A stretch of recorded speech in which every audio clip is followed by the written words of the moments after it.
Well, here we are, day one of the Peterson family hurricane vacation, inspired by my good friend Shane Morse and his wonderful narratives on his Roll the Dice camping tour.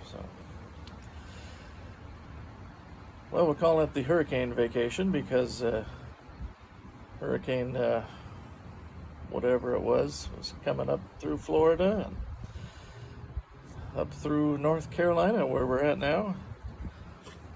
Of course, it was only a hurricane for a short time, and like many a new boat owner, as soon as they got to land, they fell into a depression. So it was a tropical depression by the time it got here.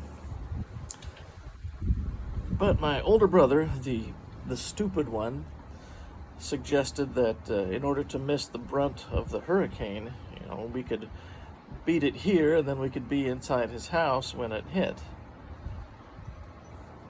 No, it didn't work that way. We left last night at 8 o'clock rather than this morning at 8 o'clock.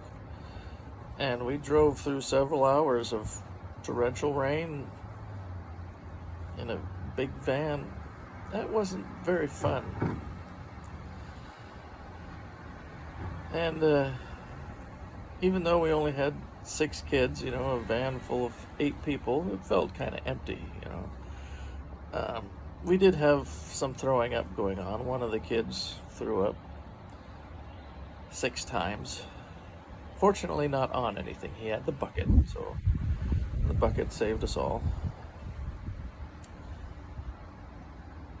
And the van leaked in the back. Got one of the bags wet. Guess whose bag got wet? Also, we went to the wrong place. You see, this subdivision is kind of new. It's a couple years old by now, but it's still not in my iPhone map program. So when I typed in 262 Independence, it sent me to the nearest 262 Independence, which was in another town 38 miles away. So that added 52 more minutes of driving, for a grand total of 17 hours of driving, much of it through the hurricane. Nancy did about 5 or 6 hours. I did the rest.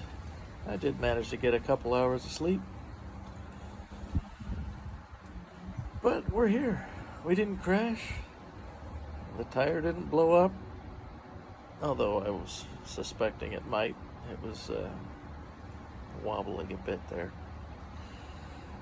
But we're here, so David Abuya, if you're watching this one, we're here and you're not. I don't know if that's good. But anyway, stay tuned for part 2. We'll see if anything else goes wrong.